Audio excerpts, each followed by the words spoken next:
evening. You are watching the news from the Sultanate of Oman television. First, the headlines. On behalf of His Majesty the Sultan, His Highness Sayyid As'ad bin Tariq Al Saeed receives the American ambassador to bid her farewell at the end of her duties. His Highness Sayyid Yazan bin Haytham Al Saeed, during the Together We Progress Forum, stressed that the topics covered in the forum are of great significance.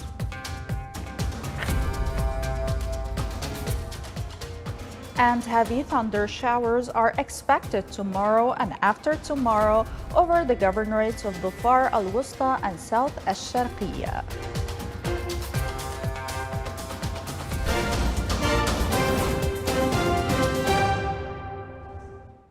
Those were the headlines. Now for the news in detail. His Majesty Sultan Haytham bin Tariq sent a cable of greetings to His Excellency President Qais Said of the Republic of Tunisia on the occasion of his country's independence anniversary.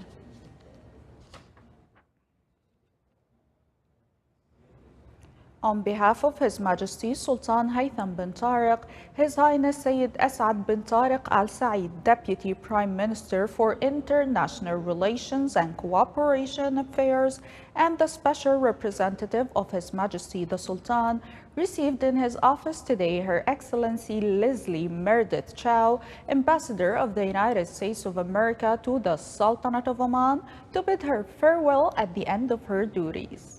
Her Excellency the Ambassador expressed her thanks to His Majesty the Sultan for the support she received during her tenure in the Sultanate of Oman from His Majesty the government and Omani people, which facilitated her duties, wishing His Majesty the Sultan good health, happiness, and long life, and for the Sultanate of Oman further development and growth under the wise leadership of His Majesty.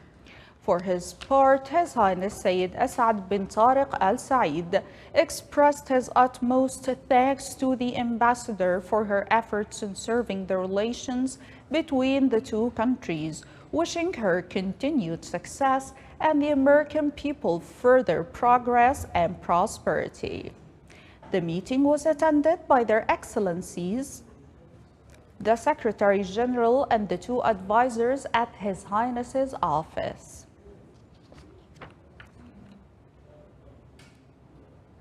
Embodying the royal approach of His Majesty Sultan Haytham bin Tariq in the direct communication with citizens, His Highness Sayyid Yazan bin Haytham Al Saeed, Minister of Culture, Sports and Youth, presided over the opening of Together We Progress Forum, which was organized by the General Secretariat of the Council of Ministers today at Oman Convention and Exhibition Center. The forum aims to find a platform to view the government's policies and priorities in various themes and discussing them with the audience represented by different segments of the society. The forum, which is organized for the first time, covered three themes: Oman Vision 2040 and the mechanisms to follow up its implementation through the follow-up unit for the implementation of Oman Vision 2040, the financial measures taken by the government as per the National Program for Fiscal Balance and the National Program for Financial Sustainability under the umbrella of the Ministry of Finance, and the government's mechanisms in dealing with the labor market and employment through the National Employment Program under the umbrella of the Ministry of Labor. The forum witnessed a discussion session with Their Excellencies, the dignitaries concerned with these themes, during which the questions of the attendees were answered. Civil Aviation Authority issued Weather Alert 1 on heavy thunder showers. Due to the heavy thunder showers that are expected to start from tomorrow, Monday, the 20th of March 2023, until Tuesday morning, 21st of March 2023, over the governorates of Dhofar al-Wusta, South al-Sharqiyya, which may range between 20 millimeters to 100 millimeters within 24 hours, with chances of isolated rains over the rest of the governorates. The Civil Aviation Authority advises public to take precautions during rains and not to cross flowing wadis and check the sea state before sailing and follow the latest weather bulletins. The Ministry of Transport, Communication and Information Technology organized a workshop today on empowering government institutions and governorates with central and joint national solutions and systems. This is a continuation of the efforts made to achieve the work requirements of the National Program for the Digital Economy and the implementation on plan of the government digital transformation on program from 2021 to 2025.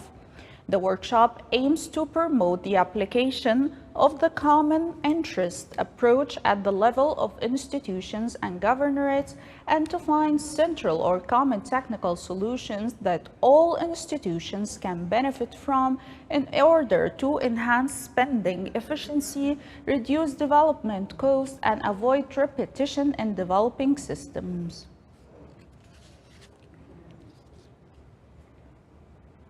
The Ministry of Agriculture, Fisheries and Water Resources, in cooperation with international institutions, host a regional workshop entitled Basics and Criteria of Selecting Fish Farming Sites. The workshop reviewed international experiences in the field of aquaculture with the floating system. Here's a report. Aquaculture with the floating cage system and reviewing regional experiences in this field were the most prominent focus of the regional workshop entitled Basics and Criteria for Selecting Fish Farming Sites, Floating Cages and Developing Guidelines. This workshop is hosted by the Sultanate of Oman, represented by the Ministry of Agriculture, Fisheries and Water Resources in cooperation with the Regional Commission for Fisheries and the General Fisheries Commission in the Mediterranean, both of the Food and Agriculture Organization of the United Nations, FAO. In fact, this is a very important workshop because we are tackling the selection, management of the aquaculture zonation. It's aquaculture zone, it's allocated zone for aquaculture. To study these zones for aquaculture, management of these, we share the experience of the countries in the region and the countries in the Mediterranean, and we share, the different aspects of these allocating zone management. The workshop included joint practical sessions to introduce the areas designated for aquaculture, as fish farming is today one of the fastest growing sectors of food production in the world, at a rate of 9% annually. In light of indicators of increasing the growth of the world's population during the next 2 decades, expectations indicate that there is a need for an additional 40 million tons of aquatic food in 2025 to meet current per capita consumption. We are here organizing and having this joint workshop organized together with Recofi, here hosted by Oman, and we will discuss about the importance of developing aquaculture within the framework of allocated zones for aquaculture. And we will share the experiences we had in the Mediterranean and the Black Sea to trying to share experiences and to transfer knowledge about the methodologies we applied to identify the best suitable areas for aquaculture development here in the region. In recent years, the ministry has made efforts to develop aquaculture in cooperation with the private sector. The total fish farming production during the past year amounted to about 3,470 tons, with a total value of more than 7,300,000 Omani riyals. Oman Flour Mills Company (OFM) received the first Australian wheat shipment it purchased through its affiliated company OMAS as part of its project for purchasing wheat directly from Australian farmers. The affiliated company signed an agreement with Australian farmers for purchasing 34,728 metric tons of Australian wheat. His Excellency Dr. Saoud bin Hamoud Al Habsi, Minister of Agriculture, Fisheries and Water Resources, inspected the first wheat shipment accompanied by His Excellency Mark Lawrence Donovan, Ambassador of Australia to the Kingdom of Saudi Arabia, the Sultanate of Oman, the Kingdom of Bahrain, and the Yemen Arab Republic. They also listened to an explanation about the efforts exerted by OFM to diversify the source of purchasing wheat. Oman Flour Mills Company secured high-quality wheat from farmers in Australia. This resulted in shortening the supply chain as part of its role played to enhance the food security and secure the strategic stock of grain in the Sultanate of Oman. The OFM company moves forward to invest in strategic assets across the grain value chain. It will also guarantee the availability of grain, which will enable the Sultanate of Oman to secure strategic procurements and ensure food security.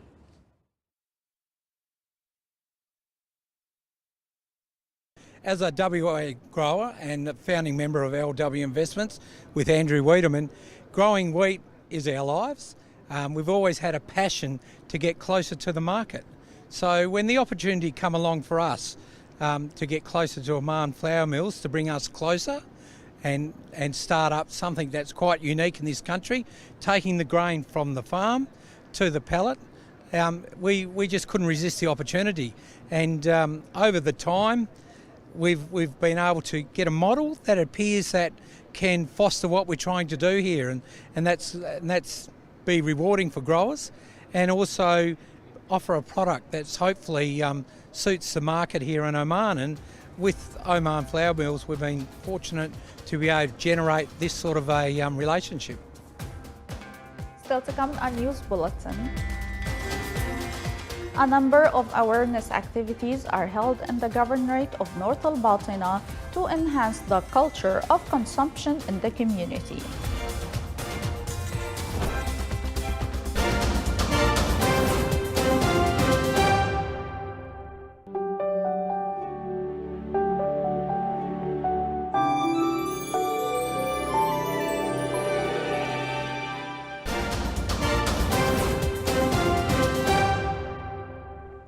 Welcome back to the news from the Sultanate of Oman television. President Vladimir Putin made a surprise visit to Mariupol in what would be Putin's first trip to the Russian-occupied territories of Ukraine's Donbas region since the start of the war. The visit came after Putin traveled to Crimea yesterday in an unannounced visit to mark the 9th anniversary of Russia's annexation of the peninsula from Ukraine, and just 2 days after the International Criminal Court issued an arrest warrant for the Russian leader. Mariupol, which fell to Russia in May after one of the war's longest and bloodiest battles, was Russia's first major victory after it failed to seize Kiev and focus instead on the southeastern Ukraine.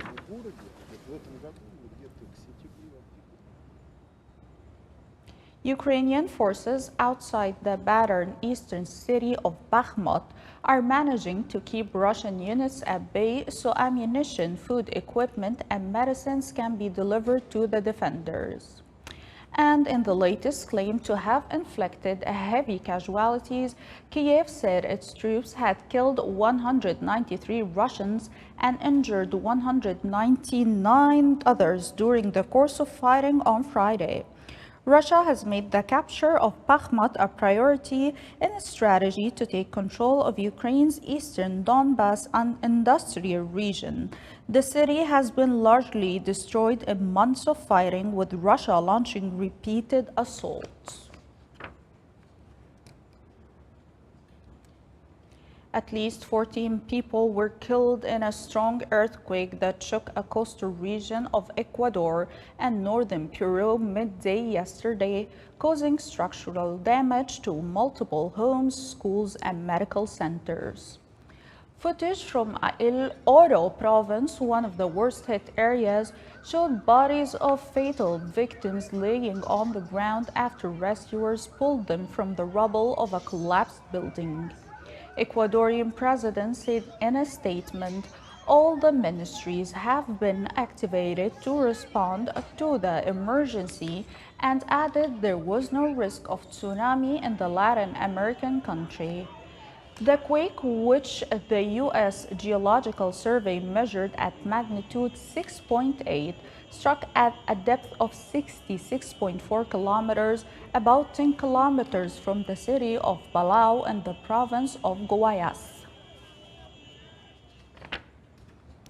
North Korea fired a short-range ballistic missile towards the sea off the east coast of the Korean peninsula today.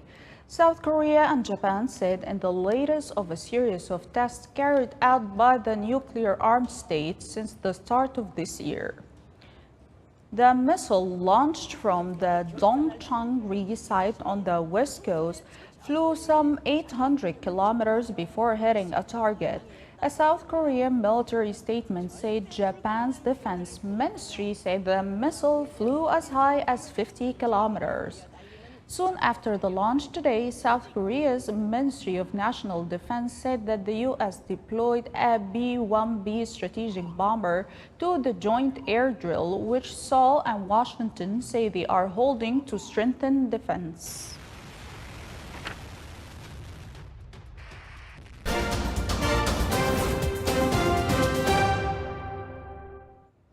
Oman Chamber of Commerce and Industry and the Governorate of Al Buraimi organized a commercial excellence program which targets several male and female entrepreneurs. The program includes the expansion of projects and developing them into commercial brands in order to reach commercial excellence in new local, regional, and international markets. The program also discussed the importance of marketing commercial brands through social media channels due to their wide use by all segments of the society.